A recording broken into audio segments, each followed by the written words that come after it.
and I think we're fine. Honestly, yeah. All right then. Absolutely.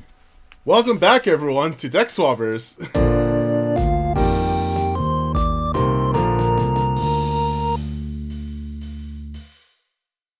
Deck Swabbers. Woo!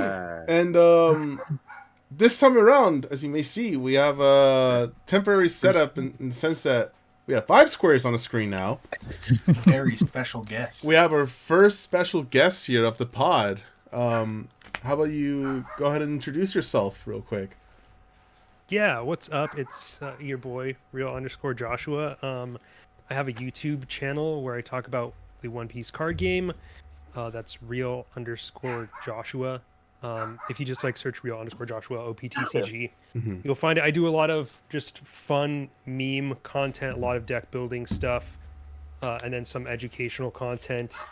And I'm trying to find what the next wave is for me, because there's always this time kind of between metas where you're the last month of a meta and it's kind of stale.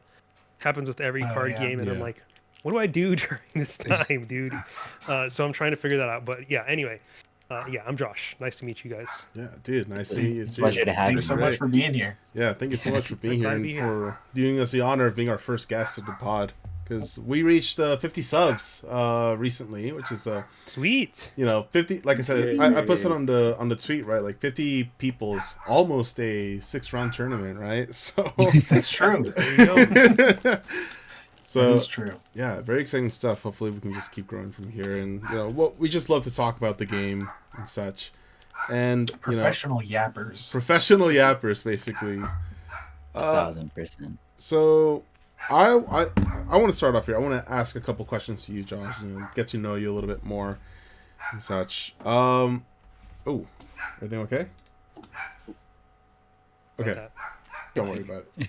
Press the wrong button. Let me I was go. just unmuting myself because my dog randomly barks sometimes, but I click Oh, the video okay. button and turn off my video.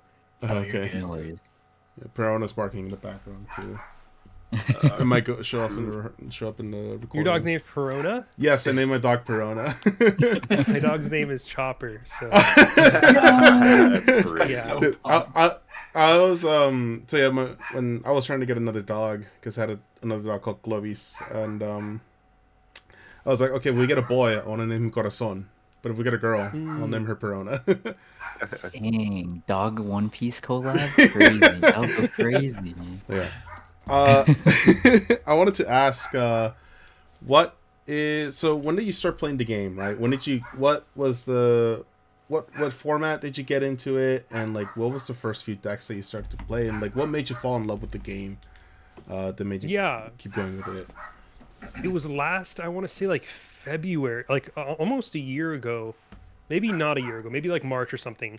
But so in 2023 January, I went to Japan, and I was already pretty into One Piece at the time. I don't remember what I had seen up to, maybe the time skip or something like that I had gotten to, but I was really into One Piece at the time, and they had the card game there, and I had always been into card games. Before this, I was a writer. I did journalism stuff. I wrote about Hearthstone for Kotaku.com. That was my thing. Yeah, I was the dedicated Hearthstone reporter there.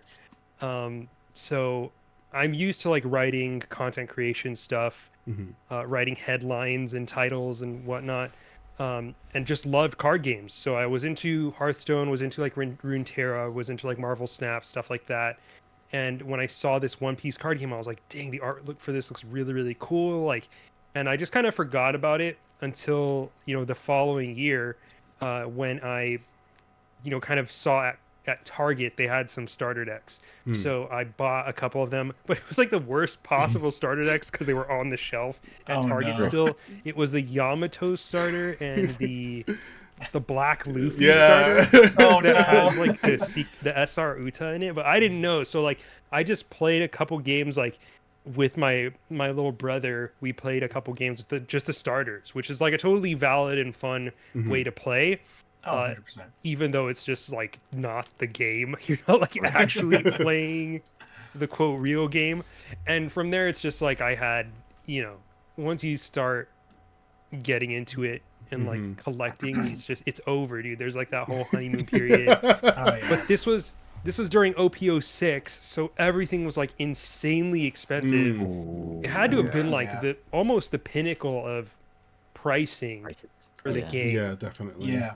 Borsalino's like $50. I know. Like 40, $50 a piece. Katakuri's Yeah, you- were like Or- $50. Queens were 25, and I Ooh. was like, I wanted to play something relatively easy and cheap, so I wanted to play Reiju. That was like, and I really liked the character Reiju. I loved the art for the cards, and I was like, oh, you could build most of this deck. But then I'm like, wait, you have to get freaking 4 queens, and they're like $25 each, and it's like, this Oh is my God. insane. This Yeah. is impossible. But I ended up building it, and then it was too hard for me. I couldn't figure out how to play it because I think the thing is that like if you play that deck in the sim, it's pretty easy. But if you play it like IRL, I've never played a physical card game before, keeping track of like whether you use a leader effect, keeping track of all your Dawn. Did I like take out my Dawn this turn? Did I Oh, do yeah. every single card effect correctly? It's a lot to keep track of as like a complete beginner, so that was pretty tough. But then so I kind of switched to Katakuri because he was like pretty cheap, also pretty good at the time, and way easier. It was a better way for me to get introduced to the basic aspects of the game, and a lot of fun. So I played Kata. I won my first. I topped a local. It was like my second ever local, and I topped with Kata. I had like 4 people complain to me about triggers. And I was like, "Sorry, dude, this is my first deck. I'm still learning. I'm That's playing just the a easy deck, deck." you know? That I is knew this deck. that it was like the easy deck, but I'm a beginner. What else am I Dubs gonna a do? Yeah. dub.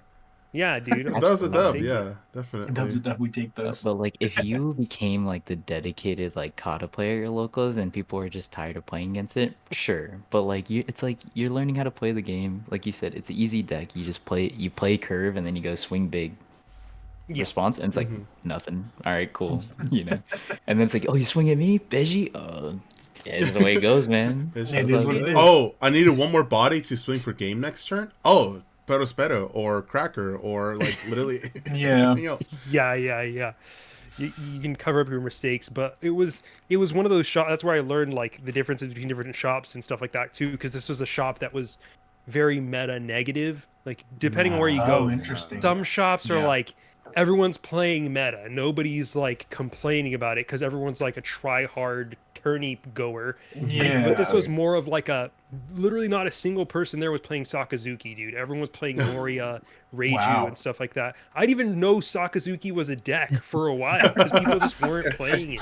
The lucky I was one. like, yeah, and he was like the best deck for A the store longest time. untouched by the marred fans of Sakazuki.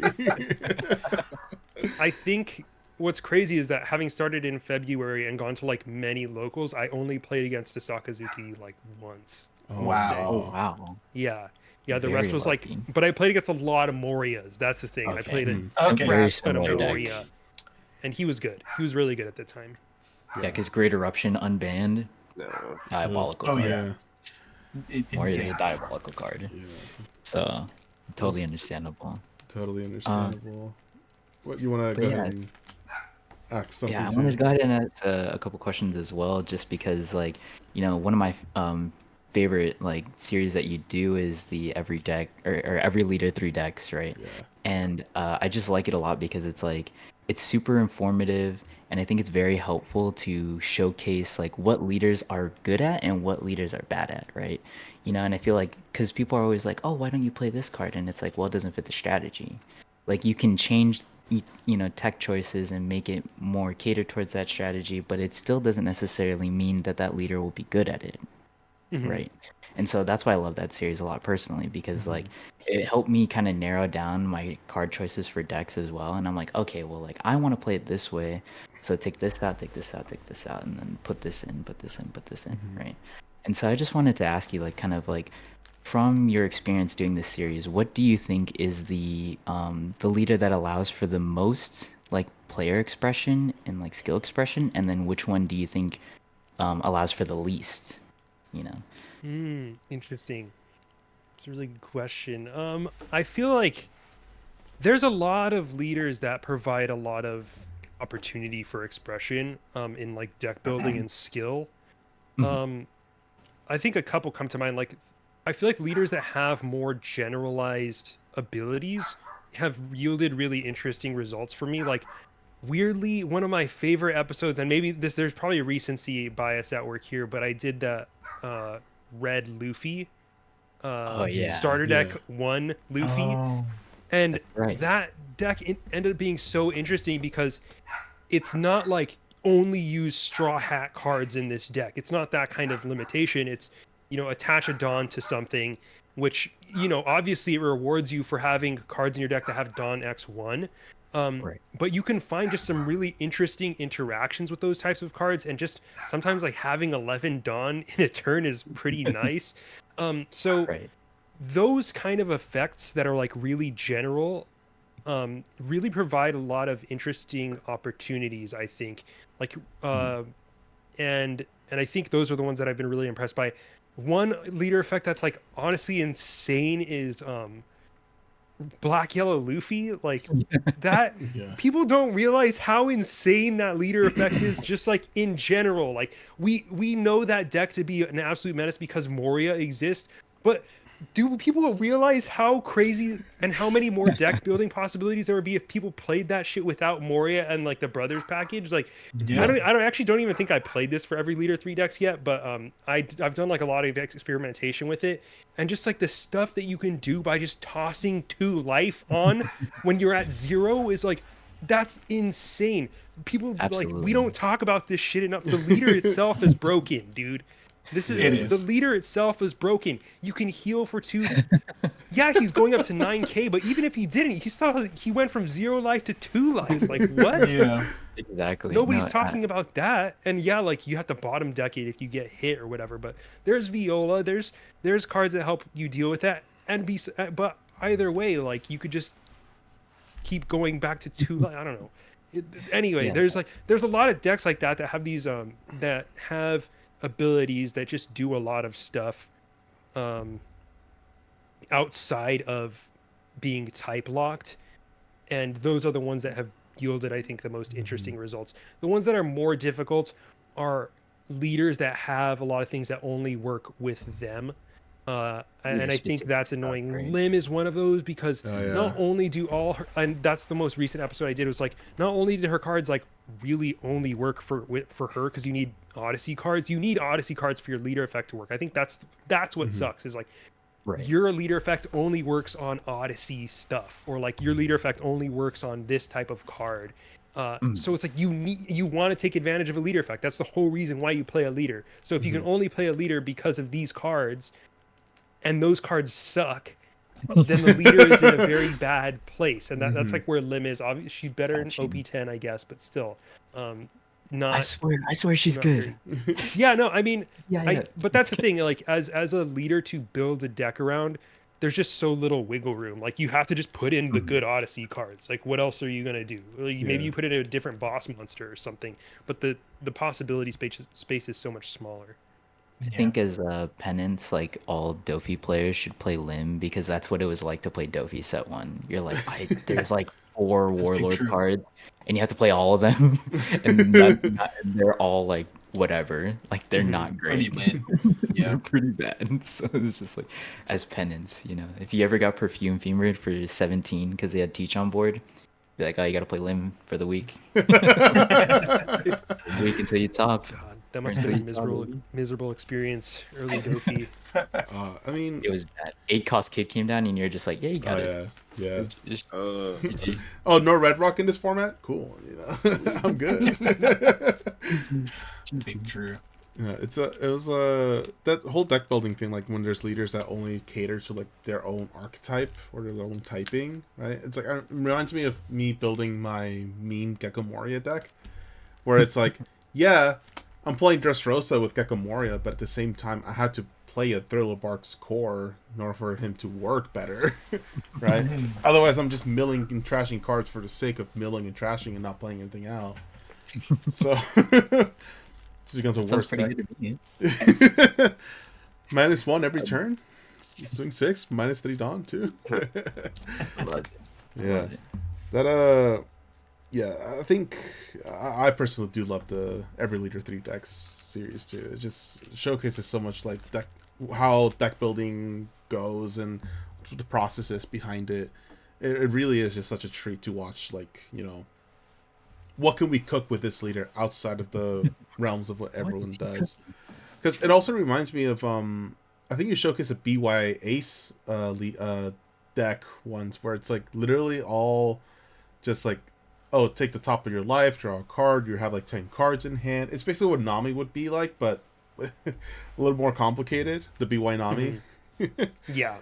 But it's you know, I personally just really love the series, and you know, glad that you're making it, and you know, keep doing it, man. It's a great series, and hopefully people like fall in love with the game just because we're like, oh, I can deck build this way, and still have success Thanks. with like jank builds. I think like one day I would love to be able to make a deck that's like makes people think about the deck in a different way, or like adds value to, makes people see a card in a different light, or I don't know. I feel like I would like to break some type of ground at some point, but it is pretty hard because the structures in One Piece are fairly rigid, and the players are very good and have found most of the good stuff. But maybe there's more out there. Yeah, definitely. You always We'll got to see. keep looking. You Yeah, gotta keep exactly. You gotta keep cooking. Exactly. Right. But yeah, I just really appreciate your content as well because it feels like very sincere. And knowing now that you are, you know, used to write articles for Hearthstone, it makes a lot of sense. And like, I think there needs to be a little bit more sincerity in terms of creating or One Piece content. And you're definitely one of the people that comes to mind when I think about that. So, thank you for making good stuff. Appreciate it. Like a lot of people out there just like, fucking undefeated Shankless. I played my locals for 2 weeks and I ran into the same people over and over again and I went 56-0. And they're like, What's crazy about the content, like, just to speak on this for a second, I feel like what's crazy about the content ecosystem in One Piece is that like everyone acts like it's not valuable to create content unless you're like a pro, which is insane to me because it's like that it doesn't make any sense. Like that's not, you don't have to be a pro to like make funny decks, or like you don't have to be a pro to teach people how to play the game well. Yeah, Like you can be a exactly. high intermediate level player and like do all those things. And I think that it holds, I think when you create a content creation like environment where that the only thing is that's valid is pro level play, it's worse for the people who play the game too and who are trying to get into it too, because then everything they see is all like first place this, like you have to get first if you want to play the game, and that's like not, that's not a welcoming environment for people, and it's not like a good environment to just be in all the time, because then you get in this mindset of like, if I'm not winning, if I'm not topping at all times, then I'm not then a I'm good not, player. Yeah. like, I'm not, the game is not yeah, worth playing, and it's like that's exactly. not what One Piece is about, or any game period. Yeah, it's about having fun. So like, Yeah. thank you for Yeah, bringing thank you for fun that, content. man. That's informative. Yeah, definitely. You don't want to give yourself like these unrealistic expectations. You know what I mean? Like, if you just want to play the game, have at it. You're allowed to. Although okay, here's my validation. I got from the guy who came in second at Nats. This guy, he's a Hawaiian player, K Strider. So he's going to Worlds because he came second at Nats. This guy messaged me and he's like, I saw your vlog. Here, let me find. I just watched your newest blog video and want to say your content helped me a lot when I first started the game back around June to August. The Stop Losing series, which is an insanely deep pool for people who know this my channel. The Stop Losing series was super informational and helped me understand back when I was a noob.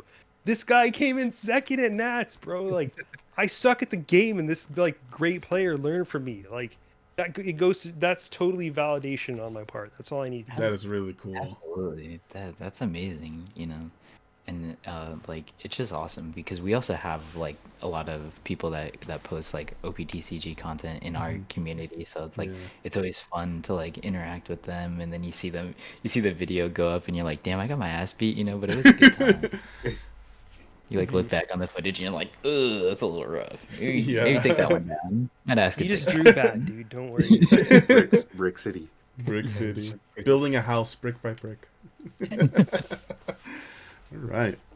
I want us to get into a conversation here because you had some very strong opinions. I remember watching your video that said ban them all, right? But there's a lot of conversation going on about a ban list that's gonna happen next month in March, and there's a lot of speculation about what it can be and what it definitely is going to be.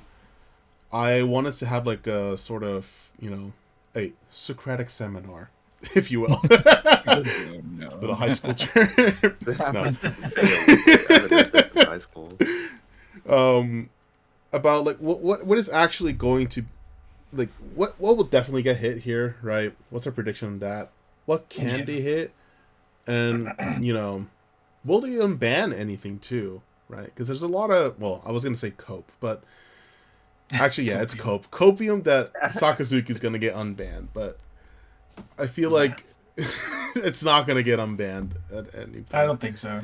I think, I guess we can start with Sakazuki here, right? Sakazuki leader, right? If you don't know, you can cycle a card for free once per turn, and then when attacking, -1 to an opponent's character, which is, sort of like Lucci in today's terms, right? Where you swing, you -1 something, and you trash 2 cards from the top.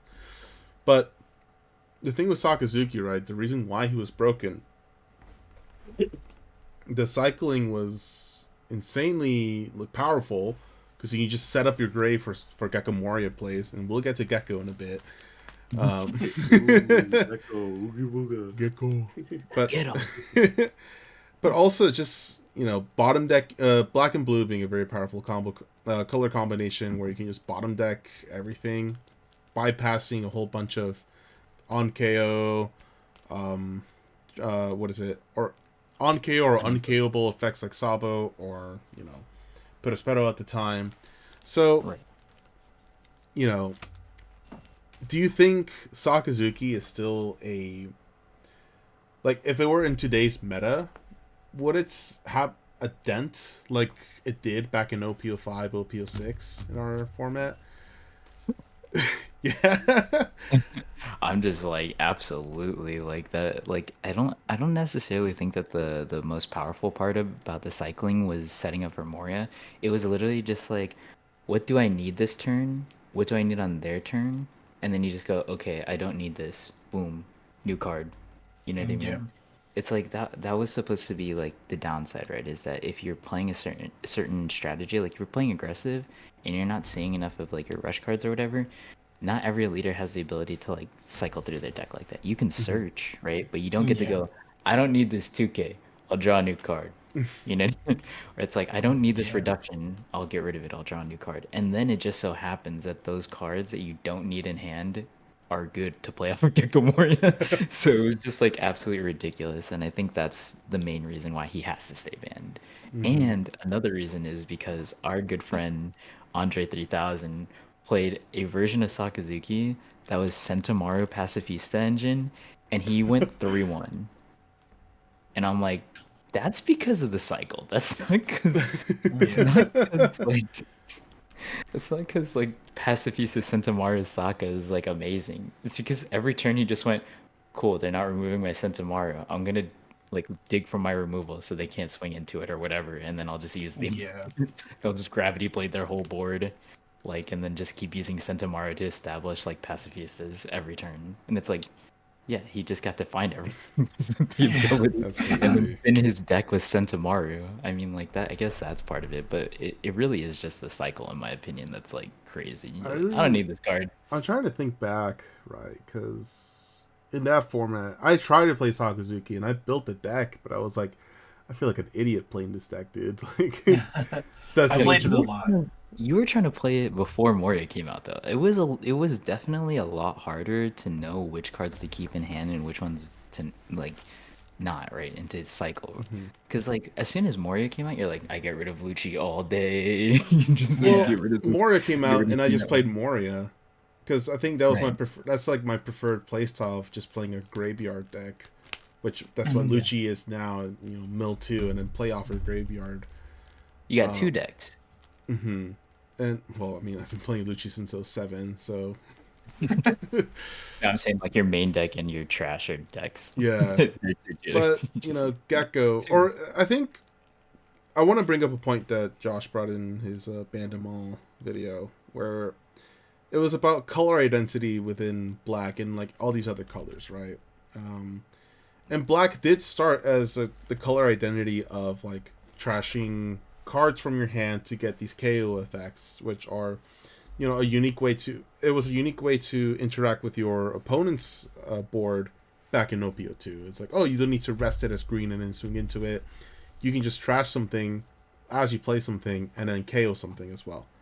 That's a lot of somethings, but I think Bandai has sort of abandoned, maybe not completely, but their approach to the Black identity, right? The Black color pie is more of a graveyard type of interaction. Because Cypher Pole is all about, you know, bottom decking stuff from your graveyard to get these effects off, right? You had, I think, well, Bleno summoned from the trash on KO.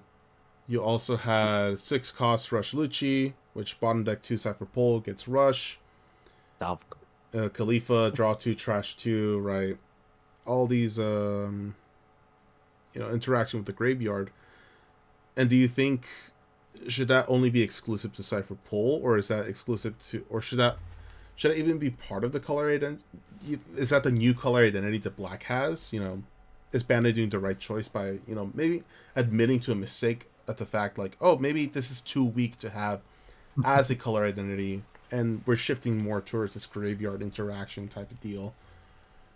I've Right. seen the head shake. I want to hear it. Let it out. This This is is so, fake face.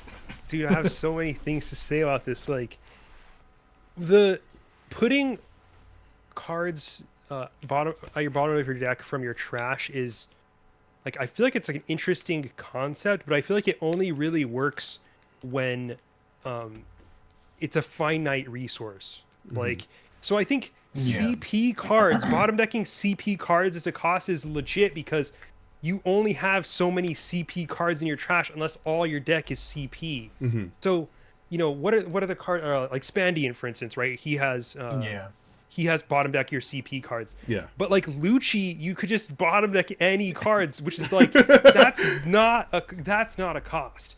So I think if all of them were designed in such a way that you would have to like bottom deck a specific type of card, that would be way more fair and way more interesting of a mechanic to me. But yeah, that's just not how it works. Like dude, Elizabello, dude, put 20 cards from your trash to the bottom of your deck, like that's, for an amazing effect. That's dope, because like once you do that, 20 cards, like you gotta have 20 in your trash, and then you got to use them for this awesome effect. But I mean, you know, that's neither here or there. I think that's way more interesting design wise. For Sakazuki, I feel like he's never getting unbanned, dude. Look at Usopp, blue-black, best color combination in the game, and Usopp gives his stuff +1, and then can draw a card if something on his board dies. So like that's requires so much more setup for what is like in some ways effectively the same, where it's like trash 1, draw 1, but like you have for Usopp, you have to do way more to get that effect. You can't just like do it every turn. And you have to be at 5 cards or less too. So if And you're at Usopp 6 is, cards, like, good, yeah, exactly. And Usopp is like pretty good as it is because it's already like a great combination of stuff. So and they already printed the promo Sakazuki, so it's just I don't see it an unban happening. But sell your alt. Now your alternate Sakazuki. they're up right bro. now. I was like, Yeah, I should get an alternate art Sakazuki just because like I'm collecting like a lot of the Black alternate arts and leaders right now because like I realized Black is my main color. But then it's like, why is Sakazuki $50 right now? Like, It's just an inflated number because people think that it's going to People get think it's gonna unbanned. get unbanned. It's unrealistic though. yeah. I The am leader not would a still financial be- advisor. Hold on to them. The leader would still be too insane even with today's stuff and including like OP10 cards as well. It's just I cannot imagine that deck with like Great Eruption is totally crazy, a crazy card, and it doesn't need to exist anymore. But Sakazuki would not take very long to get 10 cards into its trash. I'm sorry, it's not. It's gonna take like 2 seconds, and you're gonna have 10 cards in your trash, and then you're gonna be using what is it? Fucking Tempest Kick. You're literally just using the same thing. With like the 1-drop Sengoku, like trash 2, then draw 3, Oh, I and forgot then you about can that. cycle. That's actually like so there's much so much worse. support to just trash your cards. Broken, dude. Yeah, I forgot about it's so that. broken. I do. Okay, since we're talking about Tempest Kick and Great Eruption, I want to bring up Ice Age because that's something that I've seen mentioned a lot in these talks about the ban list. As a ban. Yeah, like Ice Age is either going to get banned or limited, right? But I don't know. I think Too I think late. the card is good. I just don't know if it needs to be banned or limited. It's That's like it doesn't draw you a card. I think that's the only like difference. It is -5, which is like extremely massive. Mhm. I just think like there's so many other cards that also minus to like a similar extent that like may cost like a little bit more or something like that, but then they always have like some added effect on top of that, or they have options. Like I really like cards that give you options. Mhm. But I think Ice Age as being a 1 cost -5 that does nothing else is fine. And I don't see them. I don't know. I just don't see them hitting it. I feel like you have to hit like the character cards that like make the card broken rather than the minus effects itself. Because as soon as you hit the minus effects, I feel like the color as a whole just kind of gets a little worse, right? You know, Yeah. I just had a crazy thought because this card has not been in talks of like a ban list, but because you said like the cards that make Ice Age broken, right? But Yeah. obviously Gecko's Yeah. one of them. But what about 3-cost Brook? EBO1 3-cost Brook? Because that's definitely like, there's turns where it's like, oh, you have a 7-drop out on the field. Okay, I'm gonna swing 5 with leader, -1, Ice Age, Brook. For 4 Dawn, I took out your 7-drop, right? Yeah. It is a little absurd. And I it's don't. like, This is my piece on Ice Age, right? It makes the impossible possible. Like it doesn't net you it doesn't net you a card in hand. It nets you board though. mhm. It'll give you board, and when you're playing a black deck, that's what's more important most of the time, anyways, because it's like you don't need cards in hand if your opponent can only swing with the leader. Yeah.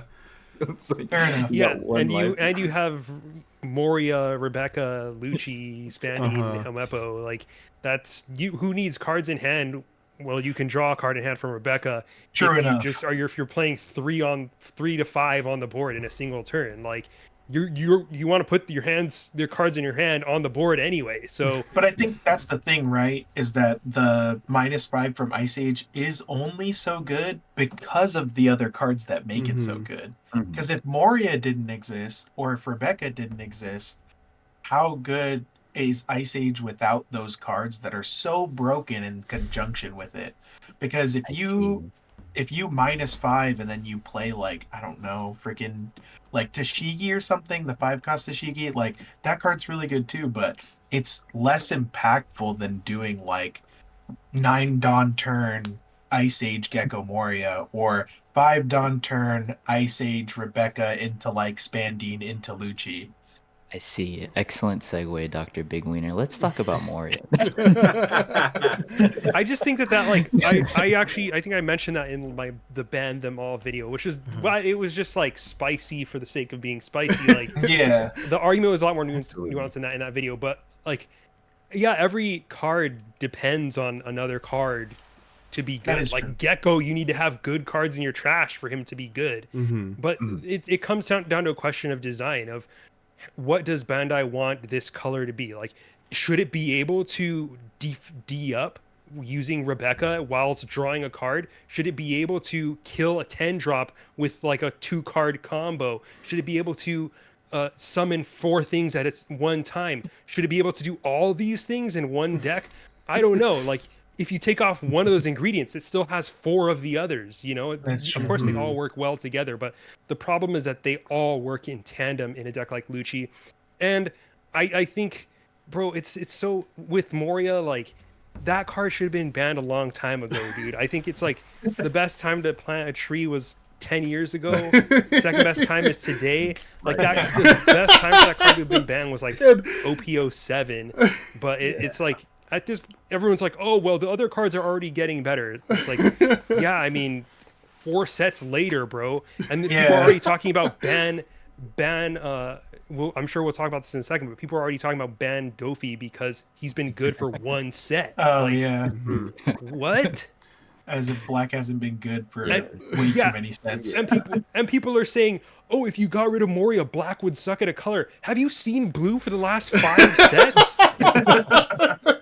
We talked about that, It yeah. has been axed for 5 sets before the starter It's came rough, out. man. And blue still sucks. Dofi is good. Warlords, yeah, like warlords Warlords are specifically are good. Yeah, But it's, I don't know. I have a lot. We'll talk about Dofi soon. I'm assuming. Yeah, I'm sure. I think as someone who has been abusing Gecko for the past 4 sets, right? It's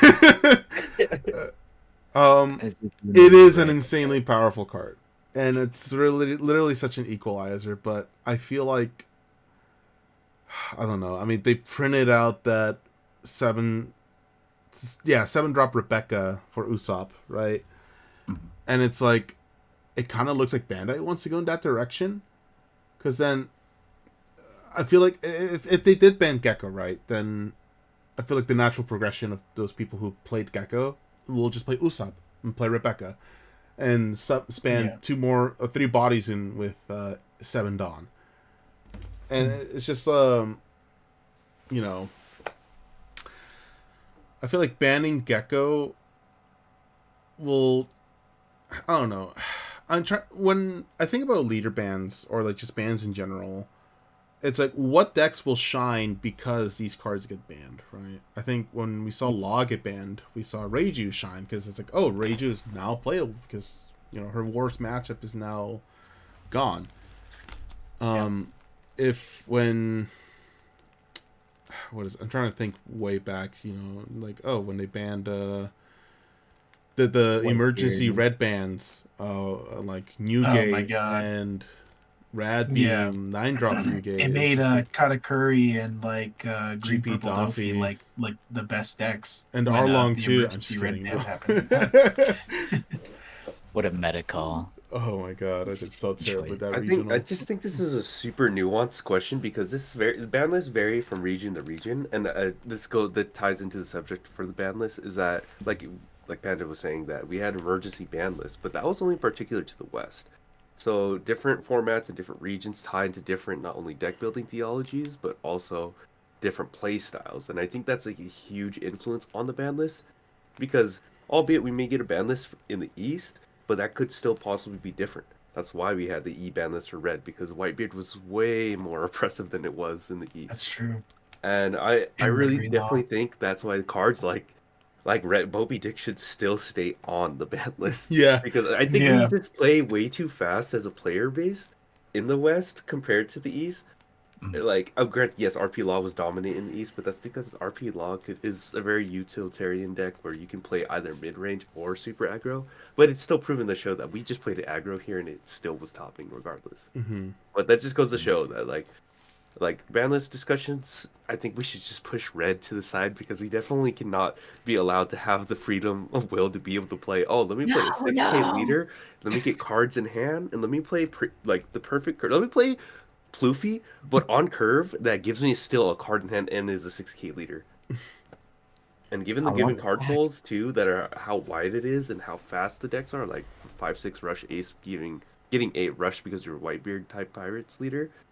I think it goes to show that we can't get those cards back. Yeah. But that brings the discussion back to Dofi to where sure you can like tutor and play the top card of your deck, but what goes to show is that how are we going to put that checks and balance? Because necessarily there are decks that be able to check it, but if we introduce decks that, especially black too, like cards like Great Eruption, limiting Gecko, and or like changing how interactions with level reductions via Ice Age work, it's really hard to balance because sometimes there needs to be an evil that checks another evil. Mm-hmm. Right. Is Yeah, that the triangle meta. The triangle meta, it is very important. I remember when Law got banned, they also banned Ennis Lobby, because it's like, if they didn't ban Ennis Lobby at the same time, that, you know, Yeah, that was Lucci would have been a actually little been absurd. best second format at that point. But It reminds me Yeah. of the thumbnail I made too, where it's like the September Oh, 16th yeah. and it's like Law with his arm cut off just screaming. Lucci's and chilling like, out, you know. But Lucci okay, good. since we're touching on Doffy, right? I think okay. I'm on the camp that I dislike when leaders get banned, but the thing is, it's what other cards can you ban that a leader's using that don't hurt every other Law. deck that I'm of the opinion of just 2-cost teach. just do Mm. cost each. That's where I I am. think- I think it's teach also. Mhm. Yep.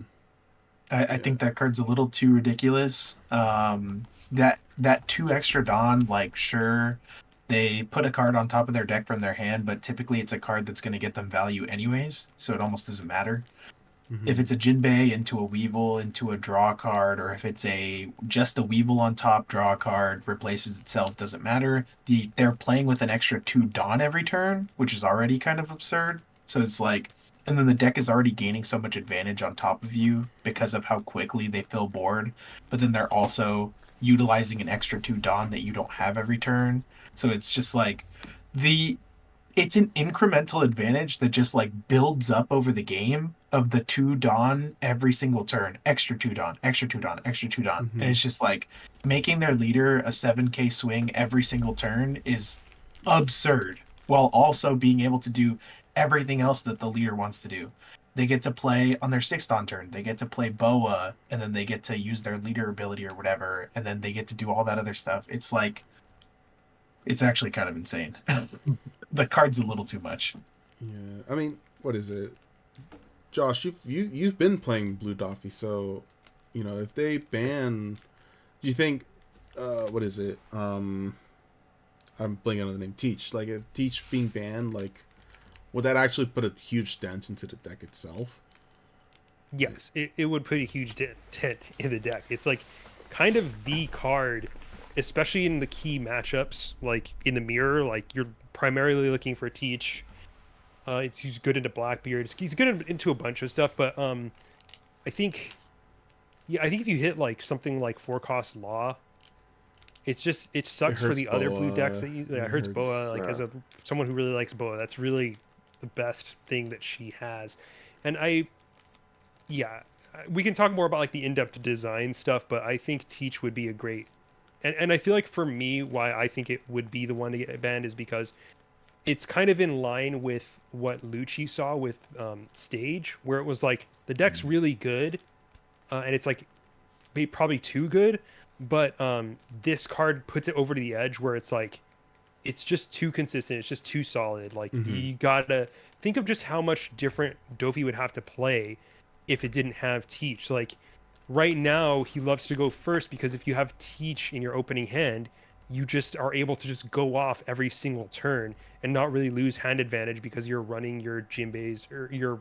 Weevils, you're running your Morias, you're running all this stuff that like regains you or hand advantage, stuff that bounces your own stuff back to hand, etc., etc. So you're not really losing value with Teach, which was kind of the big thing that made him seem bad at the beginning of the meta.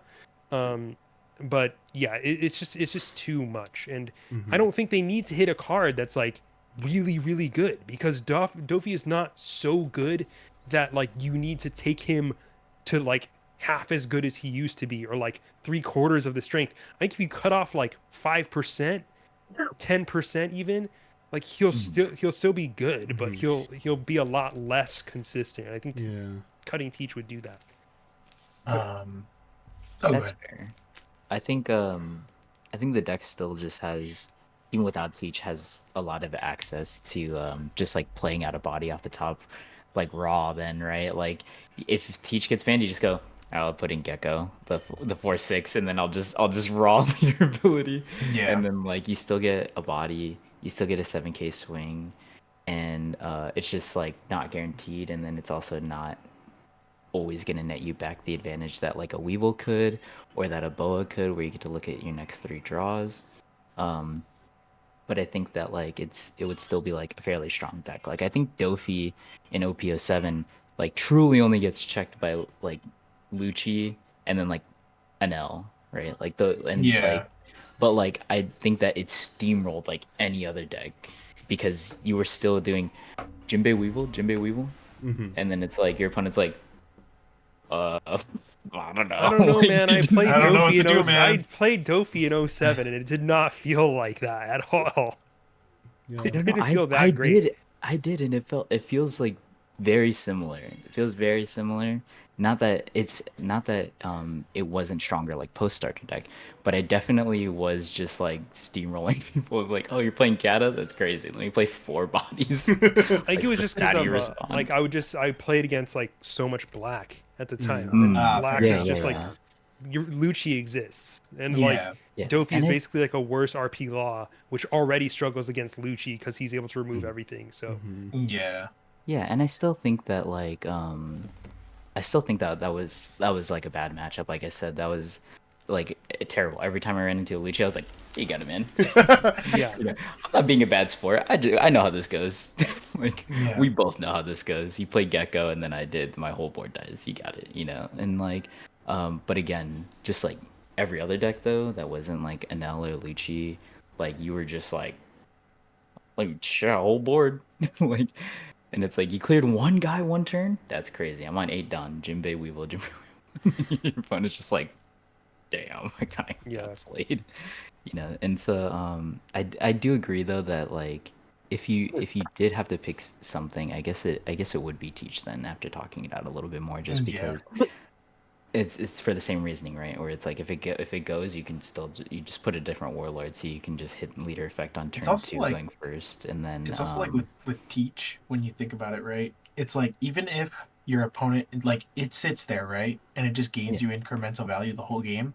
If your opponent wants it gone, they have to waste removal, which is even worse for them because they just Yeah. wasted a precious resource using it on this 2-drop guy, on this 2-drop dingus, instead of using it on your actual bodies that are just going to swing at them anyways. And then Yeah. you waste removal on this 2-drop, and then they're like, "Oh, cool. Let me play the second one." By the way, Do people? Yeah, I mean, are you guys playing Dofi like recently? No. yeah. Cut- I don't know. No. It's like I don't play the deck. I have a friend who plays the deck all the time, Yeah. and he's like really good on it. Yeah, He's a solid guy. Yeah, Andre 3000, good friend of ours. He's really good at the deck. He was struggling against Manny's Red Yellow Sawa today. Oh, really? Yeah.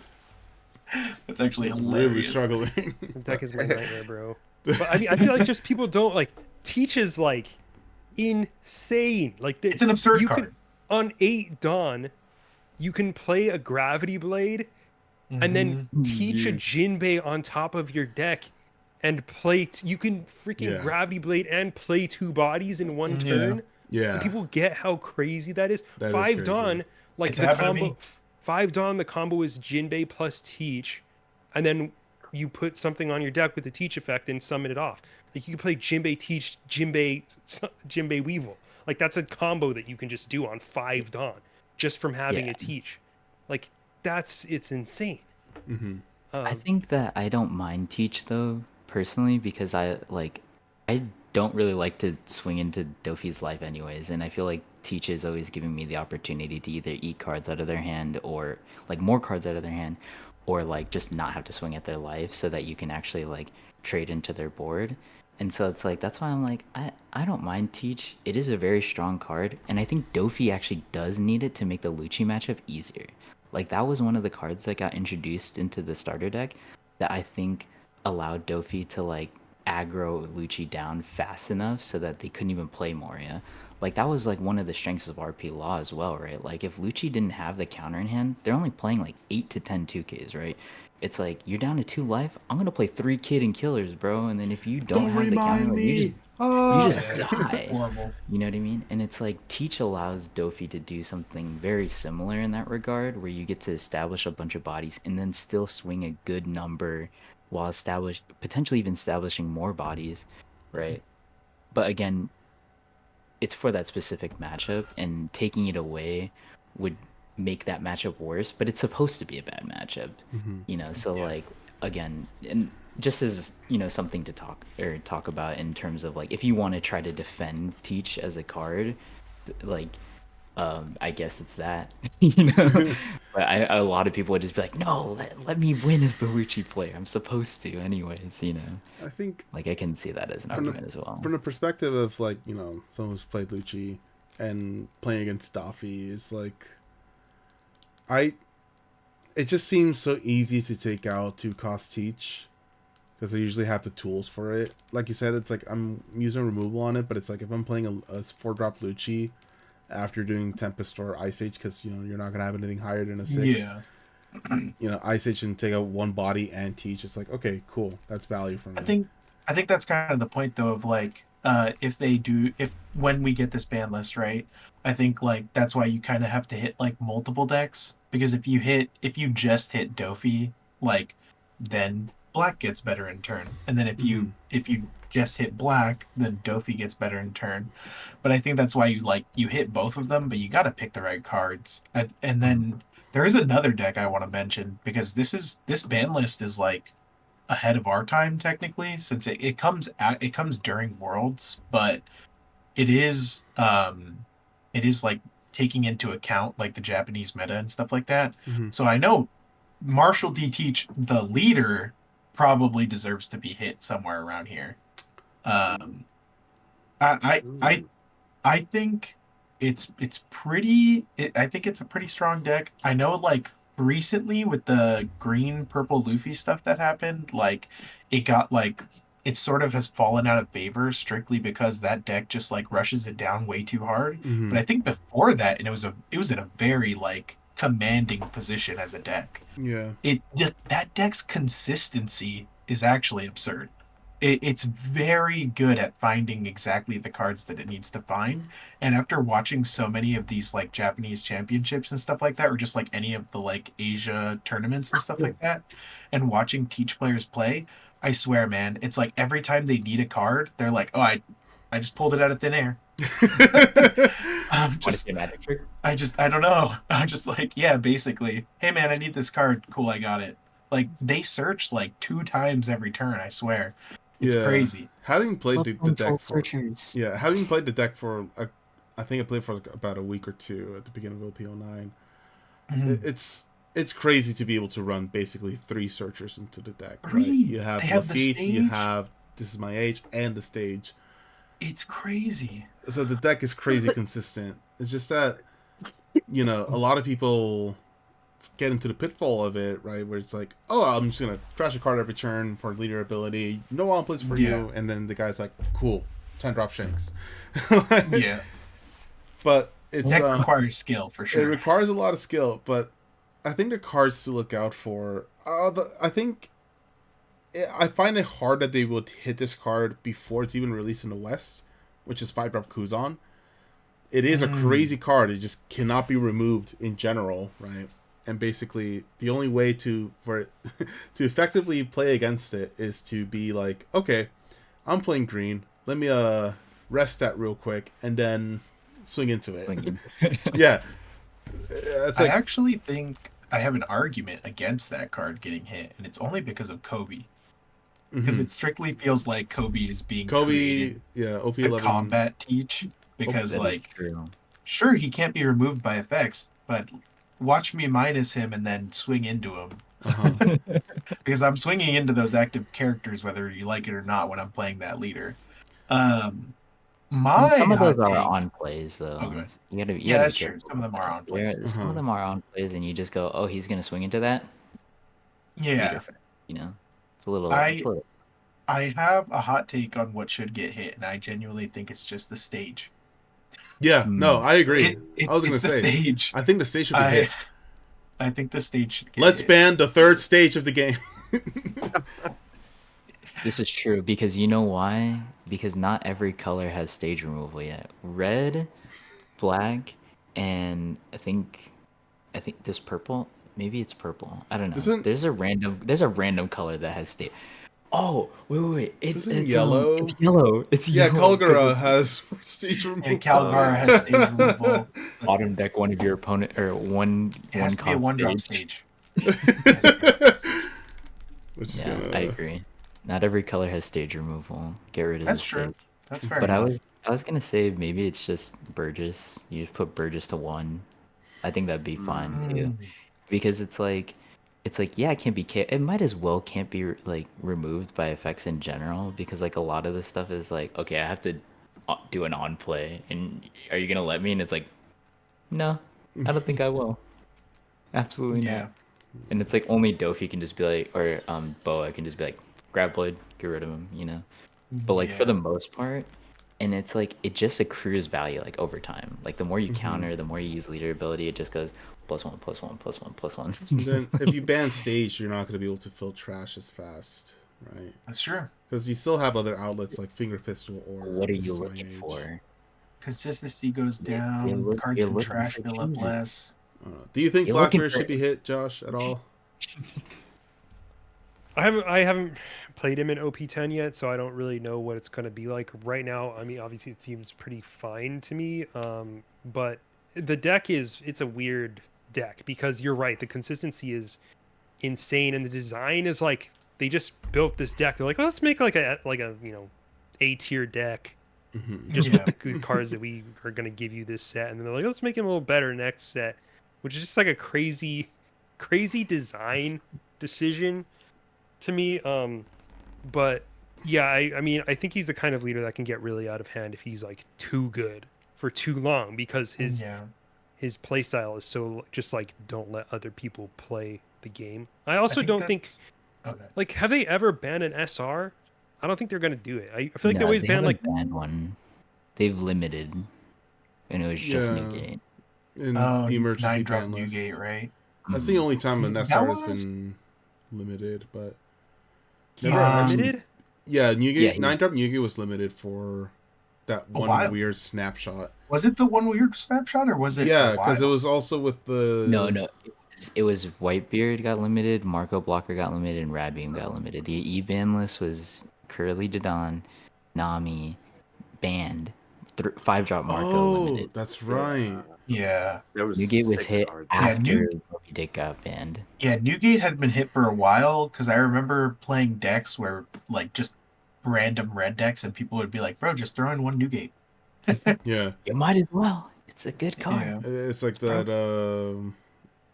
I think it was a Zoro, right? That it's like just got super annoying because like, oh, we'll run 9-drop Newgate, great card in red. Yeah. I mean, red purple Luffy was like that too when it first came out. You could only run the one Newgate. That's why that deck was bad. Yeah, I feel like they always ban like the second best card in a deck, or maybe like the third best card. It's Yeah. extra points if it's like a common. That's why I feel like maybe Ice Age would get banned, and Oh. Full Allied would be good to do too. Mhm. Stages are just like it's a weird design. Maybe It's Banda are like, just bad at Stage is designing very weird stages. design.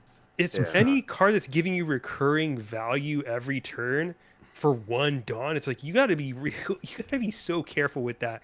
And like Full Light is doing like everything Blackbeard wants to do, and especially when you look at other stages in this game, Mhm. they're just so ass because they're afraid of it being too good. And then you got this, and then like Germa Kingdom's okay because Reiju sucks at it as a deck.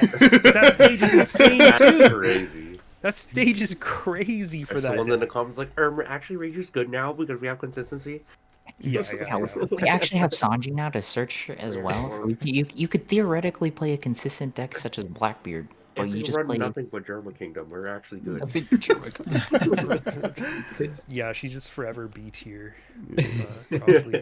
No, I really agree with that. I really agree with the Ice Age too. I definitely think Ice Age is one of those cards that needs to be looked at because it's like, albeit it doesn't have the stage recursion of being able to do like a -2, a search, or such, but it has the explosive effect that complements the color where it needs level reduction by a tall amount very fast. Because there's cards like Utsa that is basically like in any lobby on stage, but there's a reward to it. Like you can't just willy-nilly just play the card. You have Yeah. to set it up. You have to minus. Sure, you have the effect of not it being KO'd by battle through the leader's effect, but you have to be rewarded by clearing the board first. Like I believe with card design philosophy that cards like that need to be more incentivized to be made. It's just a crazy good effect for obviously a trade off. Like you have to have the field and or you have to give up a card in hand and or not just keep tapping a stage and turning it sideways. I feel like Yeah. it would also be really easy to like print a more balanced version of Ice Age in the future too. Like, Oh, you know, definitely. there's so many alternatives you have. But like, have you looked at freaking Gum Bell recently? You know that card? No. Yeah, add a life and then Oh. -7 to a character. What the Yeah. hell? Yeah, it's the BY players are using it though. Yeah. Oh. They have used it, yeah. That shit's crazy actually in there. Yeah, I'm gonna awaken and I'm gonna kill a 9-drop. And actually anything. I'm gonna Yeah, kill actually. anything. Yeah, It makes -7. costs 2, and it costs 2 to do -2 more than Ice Age, and And you draw a have to card. take your top life. Mm-hmm. Hey, you draw a card. I mean, that's what BY wants to do anyways. Well, for BY, yes. BY, yes. Maybe not every other black deck. Yeah, not every other Yeah, black deck, all for right, sure. all right. You got me. That's just like considering like what is the Dawn value? Because I remember I have a What do we value a Dawn at? yeah. What do we nowadays? value? Is there inflation or is The this, market for Dawn. has Is it there gone Dawn down? inflation? Because like I remember our good friend Cool The Kid Dawn is Alex down. said like yeah like one card draw is 1.5 Dawn. Right, because like Sanji's Peel Peel Off Off is 3 is Dawn for draw 2 too. cards, right? So is Dedishi. Yeah. And it's like, well, It's impossible though, dude, because there's the thing about the game is that there's never been a consistency of what a Dawn is worth. Like Yeah. again, if you No, look at not at Ice all. Age, Well- -5 mhm.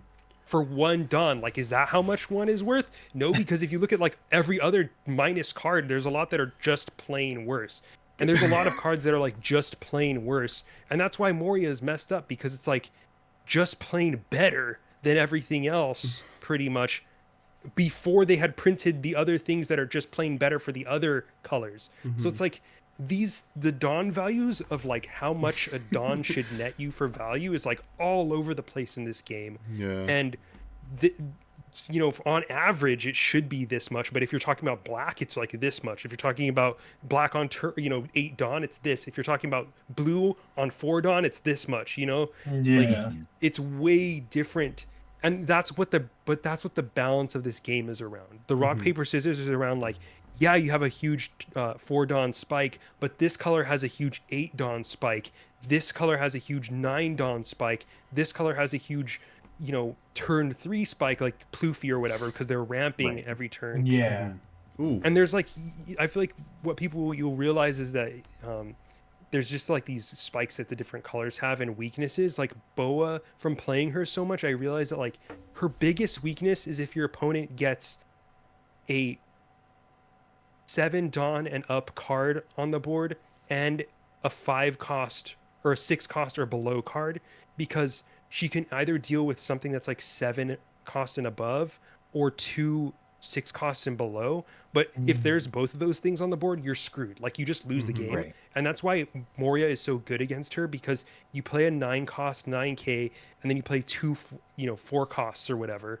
And Boa just can't deal with that. That's why she auto loses to Lucci, because that's her weakness, is that Is those cost Moria. differentials. Yeah. More, yeah. And that's just one card that has that. It's just a one card counter for Yeah. that deck. But it's not like, but that's the weird thing, is that like it's this very specific conditions of cards that Boa is weak against. And it's not like the pure value of the deck itself. It's just like what her breakpoints are. This deck just slides right between them. And that's why it's so good against her. Yeah. And I feel like that's the way it is with a lot of decks in this game, where it's like your breakpoint is just right there. And this deck just keeps you at arm's length. Yeah. And that's how it's balanced. Gatekeeper decks, for Mhm. sure. So They- we've been they- talking a lot about bans, but like, what do you guys think about erratas in this game? Like we've only seen it with like promos, right? And they're not even really erratas. It's an entirely new card. They just printed right? new cards. Yeah. Um, The Hodeo and Hyozo, are you talking about the Hyozo situation? No, that, but also I'm talking about like just like promo Sokka and like promo. Oh, you Law, mean right? like banning a card and then making a new card with a totally Well- different effect? Well, like I want to talk about like actually just changing or not changing what Moria does, putting a condition on it, because I think that this is like the the one way you can touch Moria without completely killing BY and without like removing like a very powerful card for like black as a color as a whole, right? Mhm. Because in my opinion, all the colors have alternative like win conditions, and how good they are at those alternative win conditions is also dependent on like their leader, the leader ability, right? Mhm. Like Shanks can Yeah. play very slow control like variant, but again, you have to build your deck towards that, and then the leader effect also allows for that because you can counter out of 7K swings with one card, and like stuff like that, and you counter out at 8K swings with like two cards, and like or like with only a 2K and a 1K, it's like stuff like that, right? You get to keep your hand advantage and like keep 2Ks to play like a longer game, right? And it's like that's an alternative win condition for red is you get to reduce power and KO stuff, right? And I think that for black, what they were trying to do is that move, not necessarily move away from like going essentially like when you think about it in terms of hand advantage, you're going 2 for 1 on removal a lot of the time, right? Sakazuki, play him out, trash a card, and then you kill a 5 cost. And that's technically 2 cards out of your hand, even though you're establishing a 6/7, right? And they're trying to give them the alternative strategy of playing cards from trash, right? Yeah. So that's how you get all the Cypher Pull cards like Bluno. That's how you get the trigger for Eridor, and then eventually leading into Akos Moria, right? And Mhm. so I think that if you're looking at the overall history of black as a color, it makes sense you get to that point, but it doesn't make sense that there's no cost to that. You Yeah. just go, I'm gonna pay 8 and I'm gonna play an 8 for 9, a 4 cost blocker, and a searcher and draw 2 cards, right? Like that doesn't Yeah. make any sense that you get to do that without having to like give anything up, right? So I think that, and I've said this and I keep saying it, but I really think that if they gave it the same condition as Perona, where it says if your opponent has 5 or more in hand, it allows for counterplay, right? And it rewards like good players, right? Because then you go, oh, I don't need to give up my hand. Their trash is bad, so I don't care if they play Moria the Mhm. next turn. Or it rewards good players by being like, oh, they can remove my board. I'm gonna give up my hand here because I need my Mhm. board. And then on top of that, it rewards Lychee players for actually playing an early game, you know, and establishing bodies. So then that way they can force their like. There's more back and forth. There's like actual interaction. It's not just, yeah, I think I'll pay it down and remove your whole board. Why not? You know, I guess I'll do that, right? And Yeah. that's what it feels like a lot of the time, and that's why people dislike that card is because it's just like, well, he kind of just steamrolled me because he paid 8 Don, you know. Yeah. I think like And the Mhm. cost that they thought they put on Moria was that one of the characters needs to come in rested and that like one of them has to be like less cost. I think that that was their thought process, but like the card design was like really messed up on that card because it really is just like pay 8 Dawn and then get like whatever you way want. more Yeah. Dawn, get way more Dawn in value. Like you're essentially just getting way more Dawn than you actually used. And I Right. don't know if it's like at the time, like when it first got released, like clearly, I don't know. Like, man, I don't know what their thought was when they made the card. I don't know what was going through their brain or if they had even thought about Rebecca in the picture or anything like that, or like any of the cards that were to come, like as soon as like Spandine came out and stuff like that. I don't know if that just like wasn't in their head, but I swear we talked about like Moria even before like Spanding was revealed. And I this was a big thing that I mentioned to the guys here is that like I don't like cards like Moria in a game like One Piece because or in a game at all, really, because it should force game designers to continue to look at every card that is eligible to be summoned from this guy and be, I guess, like selective about how they make those cards and try Mhm. not to make them too busted because then they'll just be way too good in conjunction with that card. But as soon as you have to start designing cards differently because this card is way too good, is that card not a problem? Yeah, I think no, definitely. that's We have talked about it that, was more and I think apparent that's with important. red purple law because they're like, we cannot do any more minus power And that's why they without just any banned the consideration. leader. Yeah. That's why they just banned the leader, which is why it's a big point that I genuinely think Moria should be banned. It should have been banned a while ago. It should be banned. I agree that it should be banned. It's a strong card. It's ridiculous. Yeah. And it's such a... If we banned it 3 sets ago, Black would have already had a solution for Moria's being gone, you know? That's true. And they would have thought about it by now. also, dude, like, sorry, I lost my I lost my train of thought. You're good, man. We're talking about Where you design after? space. Yeah, I don't know. I'll have to come back. I'll have to. You're good. Yeah, if it comes back, please interrupt us. Yeah, interrupt us. There's, like- I do Okay. want to talk about one more card here, on the ban list, or in contention to the ban list, which is Gungam Giant. God damn. I that's what I was about to bring up. Yeah. I was gonna say I've been hearing inklings of rumors that people are not happy with Gum Gum Giant. Look, I'm biased. I'm really biased. I'm really biased because I'm just a chill guy that likes to play purple Luffy decks. I've gone undefeated with purple Luffy, with red purple Luffy, with black purple Luffy. I play a lot of purple Luffy decks. I like playing it. It's very, very fun. And I will say, Gum Gum Giant is a very powerful card. Being able to net even while also gaining plus 4k is pretty huge. But on the same time, I think without that card, purple Straw Hat leaders are just not as good. It's like very mediocre in comparison to what they were before without that card. And I think a lot of people that make complaints about the card, I'm going to call people out, man. I think you just don't swing good numbers. I think you just gotta learn how to swing a little better. Because I will say and then like it's got a -2. You have to leave a Dawn up. There's counterplay to Dawn being left up. Like green has Hody Jones, which is massive. I've played against so many green players and I've left up 3 freaking Dawn. They make me leave 3 Dawn up because I feel like 2 of them are gonna get rested.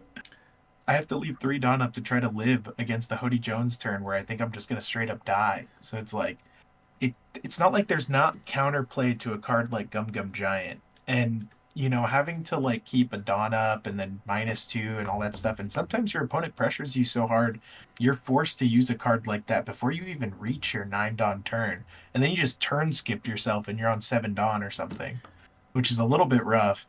But it's like after playing with the card in so many different decks and having as much fun as I do playing these purple decks, and I'm a very like oddly conservative player when it comes to like holding my counter and waiting for the right moment to use that stuff.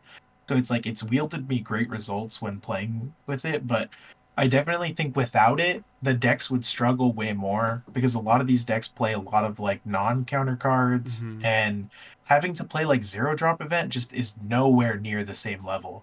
It's like it Gum Gum Giant's like up here, and then like if the bar is like where my camera is, like this is like 0 drop event, and then Gum Gum Giant's like up here. It's so different. It's just a huge difference.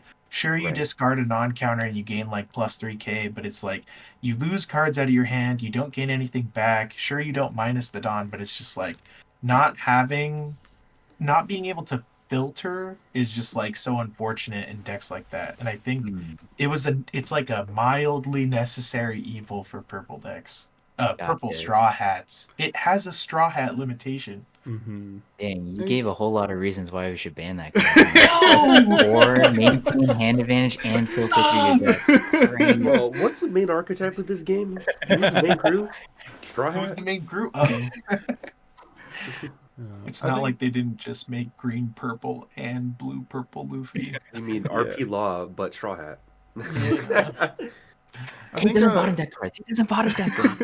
There's an It argument. doesn't bottom deck your opponent's stuff. There's a counter argument to be done about some of the stuff that you said too, right? It's like, yeah, it nets you even, right? And makes it go -2 Dawn when you use it. But it's also like you're playing purple. you can ramp it back so easily. Also, late game, it doesn't matter. It's literally like I remember playing GP Toffee during OPO4, and then like, oh, Gil Tesoro is a cracked card late game because you just 10 drop Toffee, use all 10 Dawn, swing 6 with Gil Tesoro, draw 2 more cards, but you minus 2 Dawn. But it doesn't matter. You're gonna get it all back next turn. Yeah. Or if you use Fair enough. more, and it's like, oh, trigger, get a ramp it Dawn. Like, it's not difficult to ramp it all back as purple. It's just, you know. I think like there's a couple conversations here, which is like, why do we ban cards to begin with? And I think Bandai has a kind of philosophy of like, they'll only ban something if it's making a deck disproportionately strong compared to the rest of the meta, which Exactly. it doesn't seem, I don't know if that's the case with Gum Gum Giant over there, but it's definitely not the case with Gum Gum Giant right now, even though the don't card think so. is unfun and probably limits design space, like you were talking about with Moria before. Like, now you have to think about everything that you print that's a purple Straw Hat leader and every support card that you put out for them too in the future, because they have this one cost card. But I don't think that they're going to ban it on those grounds, because I don't think they've ever been proactive about bans like that. Not really. Yeah. But I think the card is like kind of dumb and Busted. unfun. Like, I think also, like, one thing that is kind of underrated about this card is like the amount of times that people will bluff with having one Dawn open, and how much you as the opponent need to play around that. Mind Like, games. it's not a mind game, because like, it's not I should say it's not just a mind game, because you Yeah. need to play differently if they have a Dawn up, period. Oh yeah, Like, 100%. that, like, you need to play slightly suboptimally. Of course, there's going to be situations where you cannot play around a Gum Gum Giant. You're going to swing the same either way. But Yeah. there's points where it's like, it's just not worth it for you to try to swing over a 9k body, you know, for 10k if you think they have a Gum Gum Giant in hand. I would much rather spam attacks at your leader or something like that. There's a different way that I have to play if you have a Dawn up, and that like makes a huge difference at the quote small cost of you leaving a Dawn up. Obviously, not playing on curve is its own downside in its way, but it's not nothing. And I think like as we move on and purple gets more support inevitably in the future, it could become a problem, but nothing will be done about it until then, I don't think. yeah. Yeah. Well, I think they'll just give it the rad beam treatment, right? They'll just be like limited Limit to because they one. haven't they like Stage was the Stage, Moby Dick, and Kabaji are like the only banned main deck cards, right? Everything else was limited, and then like everything else that's banned is like leaders, or Wait, was hold Yeah. on. Is Radbeam limited? or was. It was. was. It was. Okay, I'm like, but it's not currently. Okay. No. Not currently, yeah. That's why I'm like, It was limited for a point. That guy had 3 rat beams. I No. got cheated. Okay, and this is why I say it as well, right? Is because it's very reminiscent of Whitebeard era Rad Beam, where you're just like, I'm just gonna leave 3 Dawn up. Good luck. Good Yeah, luck killing me. even if you don't have it, you're just like, oh, I'll just leave a bunch of Dawn up. Right, Yeah. and then Red beam guard. my friend Alex, I played against him. Cool kid Alex, by the way. Shout out Alex. But he countered out of a 17k swing with 3 Gum Gum Giant, and then he countered out of a 13k swing with his 4th one, and then those 4 Gum Gum Giants drew him enough 2ks to counter out of another 13k swing. And now keep in mind, those 2 13k swings were technically 14k swings, because I still have my leader too. Oh my god. That's what I find to be like stupid about the card, is that like it also makes the impossible possible. Yeah. And it's For 1 dot. yeah, because the filter is like, you're not just countering for 4k. If you're tossing away 2 bricks and grabbing 2 more 1ks, that's like 6k that you are getting out of that. And if you get another Gum Gum Giant out of that, like, you could be getting untold amounts of plus counter Yeah. per turn. And so at the end of the game, it's like, what are we doing here, man? I'm swinging lethal, bro. Like, that's literally all I have. I'm stacking. I'm putting all my fucking Dawn on one guy, and it, like, there's a good percentage of the time where that's not going to be enough because you have this one card. Like, That feels bad. That's kind of wild. Yeah. That's, I, but I that's one thing is that like I think if you did touch it, just put it to 1. That way you can still have like those really powerful moments of like, oh, my opponent only has 2 swings and they're gonna go for game with like an 18k swing and then like a 5k. Like, okay, I got the giant. I have like 2 bricks. Hopefully I draw 2. I think 2. 2 would be fair Jeez. because then if they leave a Dawn up, you have to be like, what are the odds they have Gum Gum Giant in hand right now? Like Yeah. they've already seen 1. There's no way, right? And so like that's a more interesting bluff game Right. when you're talking about odds. But if they have 4, it's like, come on. Yeah, They that- probably have. That happened to me in my finals match as Nico Robin against Ploofy. Opponent had all 4 Gum Gums and he had 4 up. I was like, there's no way.